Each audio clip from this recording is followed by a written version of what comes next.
Relação à aula 3, que é Paradigma do Capitalismo Agrário, é, o autor começa com um discurso entre a transição do campesinato para o proletariado, né?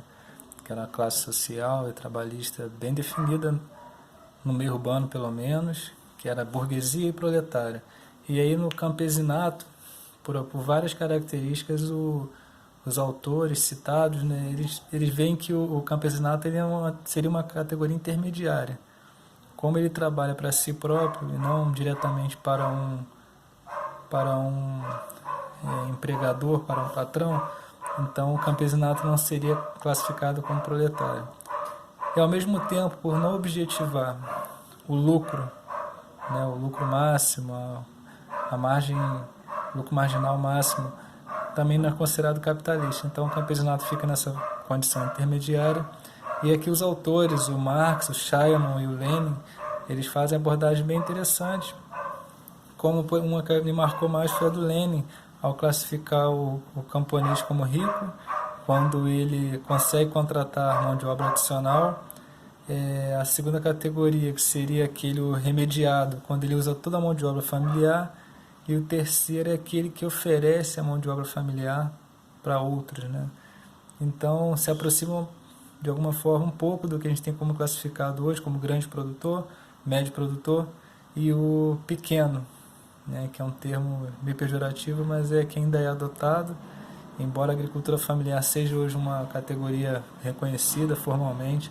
Mas eu nunca tinha visto essa citação do Lenin e me chamou a atenção, né? Então seria o rico, o remediado e o pobre. E uma coisa que também me chamou muita atenção nessa aula, que eu realmente desconhecia, foi o projeto de uso de terras coletivas que ocorreu na Rússia, né?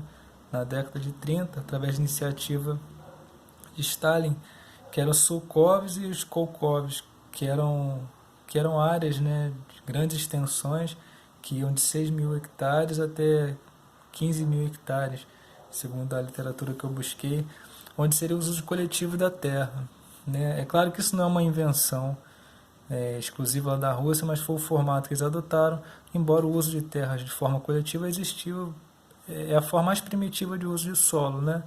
Os indígenas aqui praticavam isso, algumas comunidades, até hoje, né, quando surgiram as comunidades quilombolas, elas adotaram também, até por ser sinal de resistência, né, e por não terem suas próprias posses, os quilombos são até hoje usos coletivos de terra.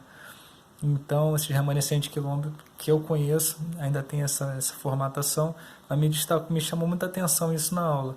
Eu até estou pesquisando alguma coisa sobre esses Sovkhoz e Kolkhoz, né, que são os usos de terra coletivo na Rússia, que foram até o início dos anos 90. Né, de lá para cá eles foram privatizados, em sua maioria. Mas esse é o resumo da terceira aula. Achei uns pontos bem interessantes, umas discussões bem interessantes aqui. Bom.